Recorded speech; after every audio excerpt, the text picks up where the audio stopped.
नमस्कार सभी का। मैं गजेंद्र सिंह पुनः आपके सामने उपस्थित हूँ। भारत भूगोल कक्षा की श्रृंखलाओं में हम बात करेंगे आज वन्य जीवों के बारे में। वन्य जीवों से तात्पर्य सीधे से उन जीवों से है जो वनों में पाए जाते हैं। जंगली जीव जितने भी हैं वो सारे वन्य जीव हैं। मानव होने के नाते हमें प्रकृति का संरक्षण करना चाहिए और वन्य जीव भी प्रकृति का एक अटूट और अविच्छेदित हिस्सा है। इसलिए हम वन्य जीवों के संरक्षण की बात करते हैं।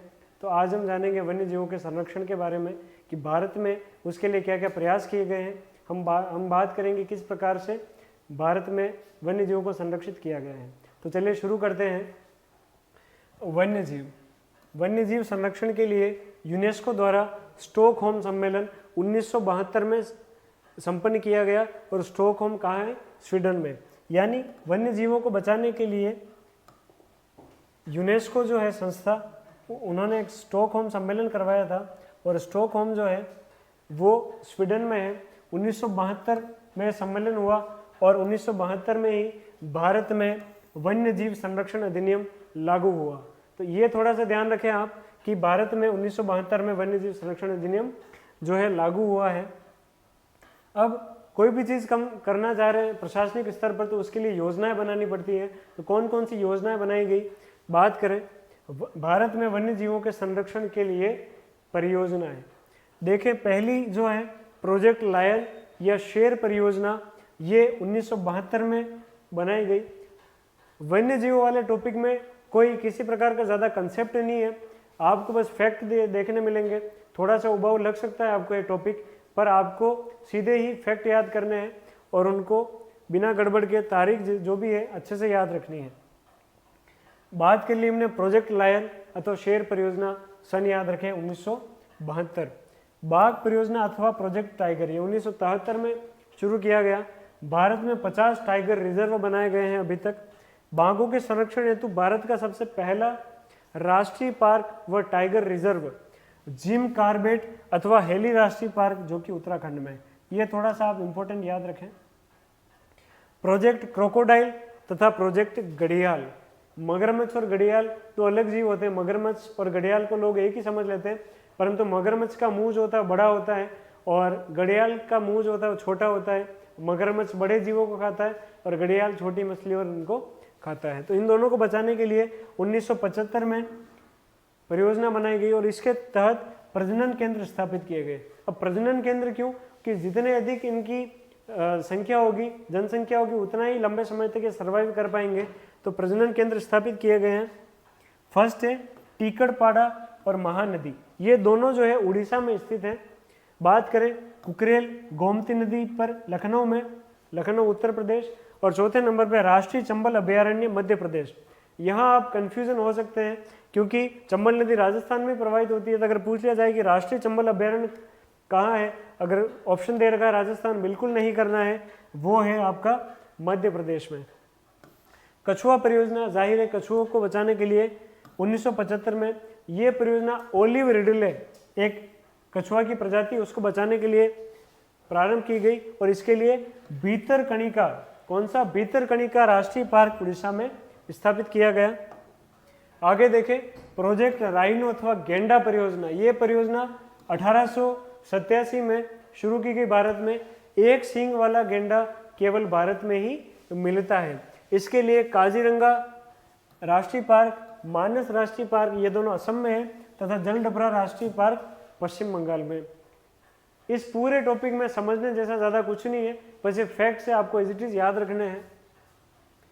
हाथी परियोजना है प्रोजेक्ट एलिफेंट, 1992 में चलाया गया। हाथी जो है उष्ण आर्द्र जलवायु में पाया जाता है। उष्ण आर्द्र का क्या मतलब है? तापमान अधिक और वर्षा अधिक। तो भारत में कुल 32 हाथी रिजर्व घोषित किए गए हैं और 22 अक्टूबर 2010 को हाथी को राष्ट्रीय विरासत पशु, ये थोड़ा सा इंपॉर्टेंट है, हाथी को राष्ट्रीय विरासत पशु घोषित किया गया है और 2010 में हाथी मेरे साथी परियोजना शुरू की गई। डॉल्फिन परियोजना, डॉल्फिन जो है, डॉल्फिन यानी गंगा नदी में पाई जाती है हमारे भारत में। 5 अक्टूबर 2009 को गांगे यानी गंगा में पाए जाने वाले डॉल्फिन को राष्ट्रीय जलीय जीव घोषित किया गया। ये इंपॉर्टेंट फैक्ट है, इसको आपको याद रखना है। विक्रमशिला वन्य जीव अभयारण्य भागलपुर जिले बिहार में डॉल्फिन संरक्षण के लिए बनाया गया है। कौन सा? विक्रमशिला वन्यजीव अभयारण्य। और गांगे डॉल्फिन जन्मांत जीव होते हैं, मतलब इनको दिखता कुछ है नहीं है, जन्म से अंधी होती मछलियां हैं, और इन्हें सासु जीव भी कहते हैं। डॉल्फिन स्तनपायी जीव है, यानी ये डॉल्फिन अंडे नहीं देती है, पर जनन के दौरान सीधे ही बच्चों को जन्म देती है। 1996 में भारत में रेड पांडा को बचाने के लिए शुरुआत की गई। रेड पांडा आप सभी ने देखो, गोल मटोल सा एक वन्य जीव होता है। रेड पांडा केवल अरुणाचल प्रदेश में पाया जाता है। 1970 में हंगुल हिरण तथा कस्तूरी मृग को बचाने के लिए प्रयास शुरू किए गए। कस्तूरी मृग को क्यों? क्योंकि कस्तूरी मृग जो है उसमें एक विशेष प्रकार की गंध निकलती है उसकी कस्तूरी में से, इसके लिए उसका शिकार कर दिया जाता था। इसको बचाने के लिए 1970 में प्रयास शुरू किए गए। अब वन्य जीवों का दो प्रकार से संरक्षण किया जाता है, स्वस्थानीय संरक्षण और बहिर्स्थानीय संरक्षण। स्वस्थानीय में क्या है कि जीवों का जो प्राकृतिक आवास होता है, यानी वन हुए, वहीं उनको घेराबंदी करके या इस प्रकार से उनका शिकार निषेध करके सुरक्षित कर दिया। इसमें जीवों के प्राकृतिक आवास पर संरक्षण किया जाता है, जैसे राष्ट्रीय पार्क हो गए, वन्य जीव अभयारण्य हो गए। तो राष्ट्रीय पार्क और वन्य जीव अभयारण्य जो है ये जीवों के प्राकृतिक आवास है। बहिर्स्थानीय संरक्षण में क्या होता है कि जीवों को कृत्रिम आवास पर संरक्षण दिया जाता है, जैसे कि चिड़ियाघर या बायोलॉजिकल पार्क, कृत्रिम रूप से इनको संरक्षण प्रदान किया जा रहा है। भारत में जैव विविधता संरक्षण। जैव विविधता क्या है? किसी एक क्षेत्र विशेष में पाए जाने वाली पेड़ पौधों और वन्य जीवों की जो विविधता होती है उसी को जैव विविधता कहा जाता है। भारत में 4 जैव विविधता हॉटस्पॉट घोषित किए गए हैं। क्या होता है समझेंगे आगे। भारत में 4 जैव विविधता हॉटस्पॉट घोषित किए गए हैं। 18 जैव संरक्षित क्षेत्र, 104 राष्ट्रीय पार्क और 543 वन्य जीव अभयारण्य। ये डाटा जो है ये बदल सकता है, ये डेटा बदलते रहते हैं, तो आप थोड़ा सा इनको लेके अपडेट रहें, क्योंकि ये आंकड़े थोड़े से ऊपर नीचे होते रहते हैं। जैव विविधता हॉटस्पॉट। जैव विविधता हॉटस्पॉट शब्द का सर्वप्रथम प्रयोग नॉर्मन मेयर्स ने किया था। और जैव विविधता हॉटस्पॉट ऐसे क्षेत्र होते हैं जहाँ मानव क्रियाओं के कारण जैव विविधता खतरे में पड़ गई है। मानव प्रकृति से जो भी अंतःक्रिया करता है, जैसे कि निर्माण कार्य करना, वनों को काटना, इससे क्या है कि जीवों के प्राकृतिक आवास हम छीन रहे हैं। तो इससे क्या है कि जो क्षेत्र ज़्यादा प्रभावित उनको जैव विविधता हॉटस्पॉट घोषित करके संरक्षित कर दिया जाता है। भारत में 4 हॉटस्पॉट है, मतलब भारत के अधिकार क्षेत्र में पश्चिमी घाट वाला और पूर्वी हिमालय। पश्चिमी घाट और पूर्वी हिमालय हॉटस्पॉट जो है जैव विविधता, वो पूर्णतः भारत के पास है, मतलब पूरा अधिकार भारत को है। और बात करें बर्मा क्षेत्र, यहाँ भारत, म्यांमार, कंबोडिया तथा थाईलैंड में फैला हुआ है। सुंडा क्षेत्र यहाँ अंडमान निकोबार, इंडोनेशिया, मलेशिया और सिंगापुर में विस्तृत है। तो देख पा रहे होंगे कि तीसरे और चौथे नंबर पे जो है ये भारत इनका हिस्सा है, परंतु संपूर्ण रूप से भारत की नहीं है। और पहला और दूसरा ये दोनों भारत में स्थित है।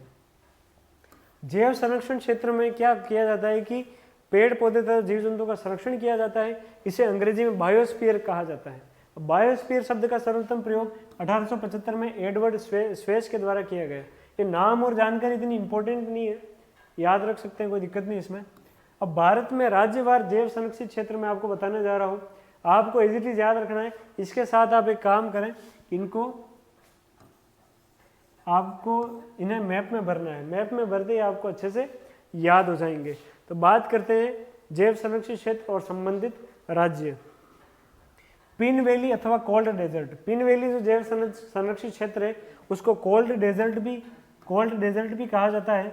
ये हिमाचल प्रदेश में स्थित है। नंदा देवी उत्तराखंड, कंचनजंगा सिक्किम में, दिहांग दिबांग अरुणाचल प्रदेश में, डिब्रू साइखोवा और मानस जो है ये दोनों असम में है। नोकरेक मेघालय में है। सुंदरवन डेल्टा ये आप जानते हैं पश्चिम बंगाल, सिम्पलीपाल उड़ीसा। इसमें कुछ भी समझने जैसा नहीं है, आपको एज इट इज याद रखना है कौन सा जैव संरक्षित क्षेत्र कौन से राज्य में स्थित है। शेषाचलम जो है तेलंगाना में, मन्नार की खाड़ी तमिलनाडु में पड़ती है, अगस्त मलाई केरल में, ग्रेट निकोबार अंडमान व निकोबार में, और नीलगिरी पहाड़ी तमिलनाडु, केरल और कर्नाटक में। नीलगिरी पहाड़ी 1986 में स्थापित भारत का सबसे पहला जैव संरक्षण क्षेत्र है।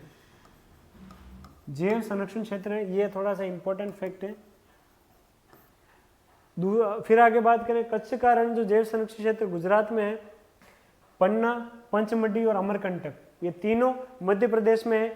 3 होने के कारण मध्य प्रदेश में सबसे अधिक जैव संरक्षित क्षेत्र है। अब यूनेस्को की सूची में जो 11 जैव संरक्षित शामिल है वो कौन से हैं? नंदा देवी, नीलगिरी, नौकरेक, सुंदरवन, सिंपलीपाल, ये आपके उड़ीसा, ग्रेट निकोबार, कंचनजंगा, पंचमढ़ी, अमरकंटक, अगस्त मलाई, मन्नार की खाड़ी, ये सारे जो 11 नाम जो है ये यूनेस्को की सूची में शामिल है। ये भी थोड़ा सा इंपॉर्टेंट फैक्ट है। अब राष्ट्रीय उद्यान क्या होता है? यह मानव क्रियाएं पूर्णतः वर्जित होती है, जैसे कि पशुचारण और आखेट। यहाँ ना तो पशु चरा सकते ना ही शिकार कर सकते हैं। वन्य जीव अभयारण्य, यहाँ सरकार की अनुमति के द्वारा कुछ सीमा तक शिकार तथा पशुचारण किया जा सकता है। तो दोनों में अंतर आपको समझ आ गया। अब हम देखेंगे राष्ट्रीय उद्यान कौन से हैं और वन्य जीव अभयारण्य कौन से हैं।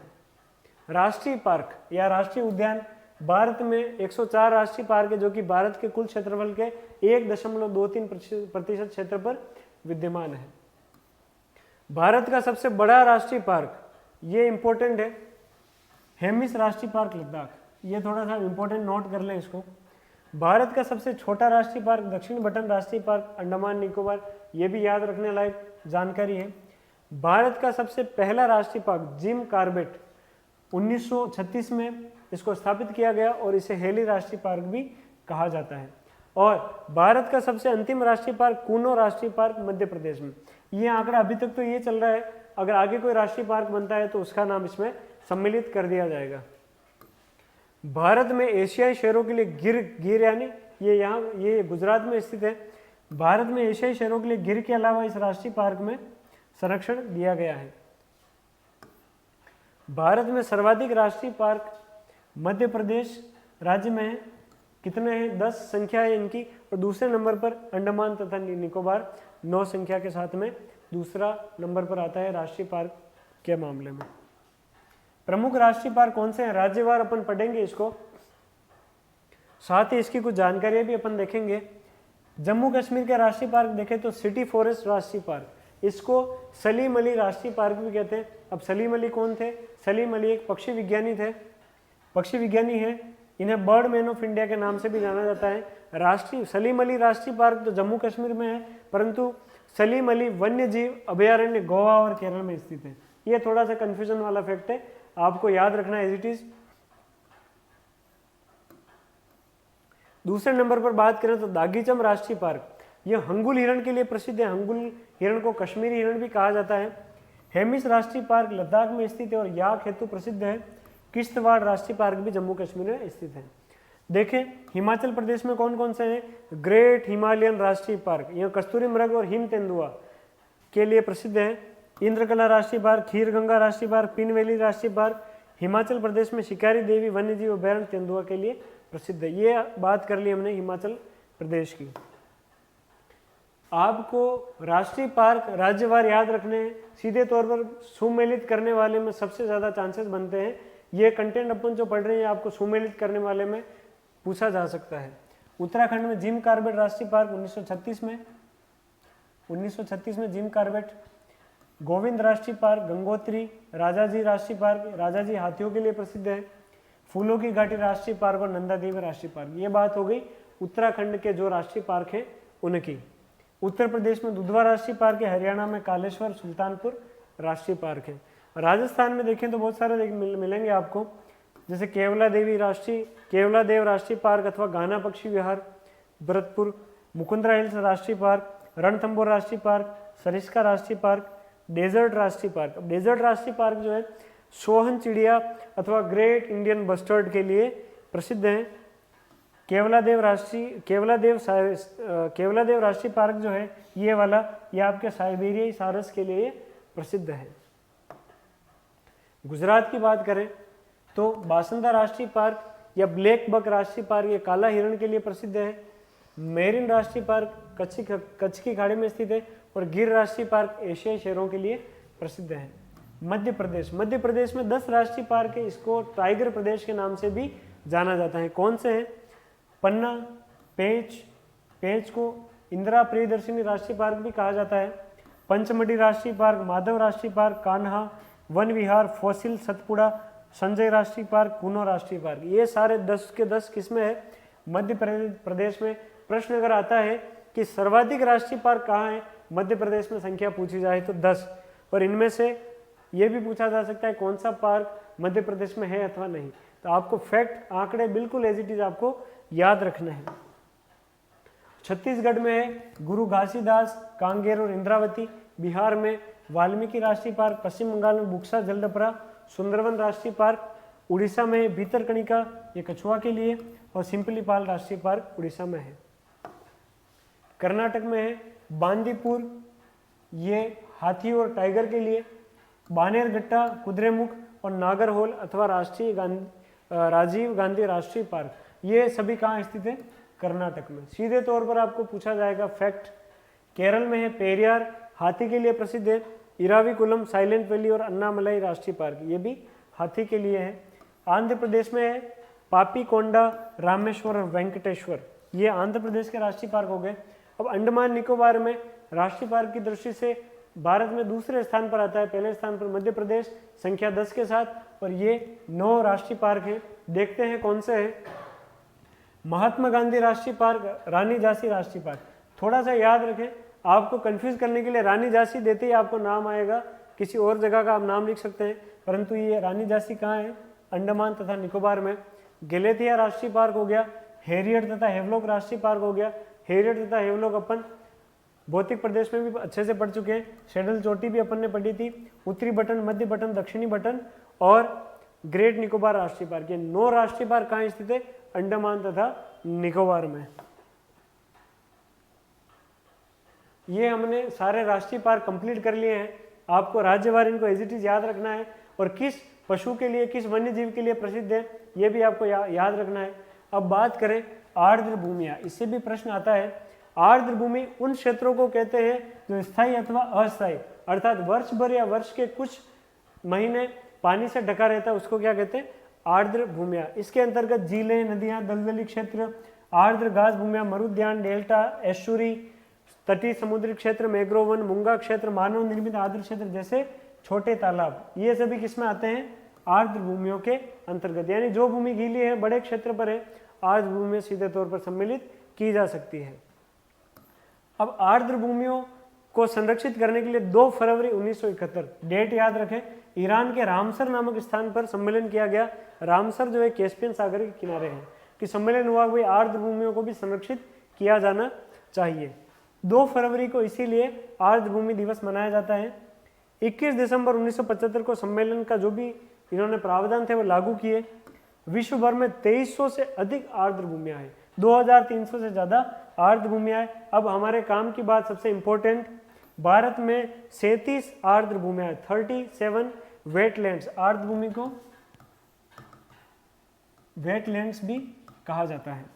विश्व में सबसे पहले आर्द्र भूमि 1974 में 1974 में कोवार्ग ऑस्ट्रेलिया में घोषित की गई।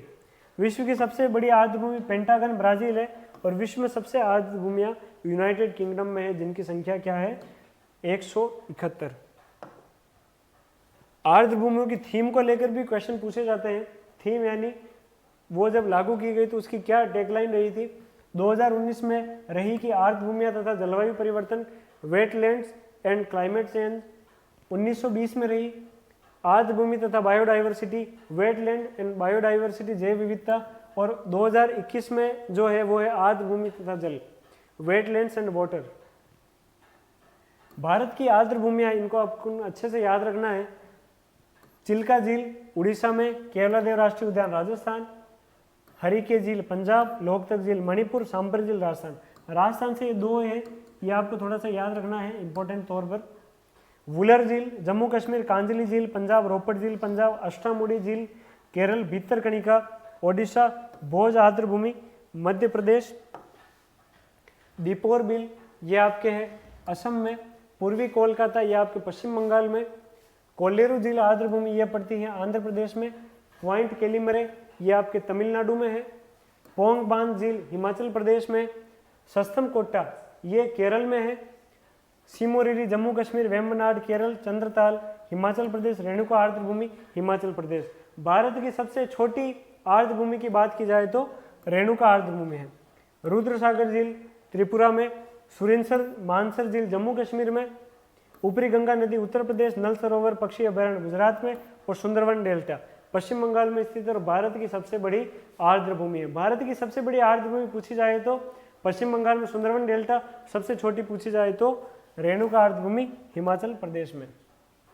अब 2020 में जो नई आर्द्र भूमियाँ जुड़ी है ये आपके लिए थोड़ी सी इंपॉर्टेंट हो सकती है करंट के हिसाब से, इनको अच्छे से देख लेना है आपको। नंदूर मधमेश्वर नासिक महाराष्ट्र, केशवपुर मियानी कम्युनिटी रिजर्व गुरदासपुर पंजाब में, व्यास संरक्षण रिजर्व पंजाब में है, नांगल वन्यजीव अभयारण्य रूपनगर पंजाब में है, सांडी पक्षी अभयारण्य हरदोई उत्तर प्रदेश, समसपुर पक्षी अभयारण्य रायबरेली उत्तर प्रदेश में, नवाबगंज पक्षी अभयारण्य उन्नाव उत्तर प्रदेश, समन पक्षी अभयारण्य मैनपुरी उत्तर प्रदेश, पार्वती अर्गा अभयारण्य उत्तर प्रदेश गोंडा नामक स्थान पर, और सरसी नावर झील इटावा उत्तर प्रदेश। तो ये देख सकते हैं कि 2020 में 10 आर्द्र भूमियाँ जुड़ी हैं, उनकी अवस्थिति इस प्रकार भारत में 37 आर्द्र भूमियाँ हैं और सबसे अधिक आर्द्र भूमियाँ उत्तर प्रदेश में है 7। 4 तो आपने 4-5 तो यही देख ली, 1 2 3 4 5 6 ही देख ली और एक पीछे अपन ने देखी थी। सबसे ज़्यादा आर्द्र भूमि पूछी जाए तो कहाँ है? उत्तर प्रदेश में। तो साथियों हमने बात कर ली है वन्य जीवों के बारे में, राष्ट्रीय पार्क वन्य जीव अभयारण्य इसको हमने देख लिया अच्छे से। आपको फैक्ट से बिल्कुल एज इट इज़ याद रखने हैं और इनको अच्छे से याद करना है। साथ ही जानकारी आप नक्शे में भरकर याद करेंगे तो आपको अच्छे से याद हो जाएगी। बहुत बहुत धन्यवाद।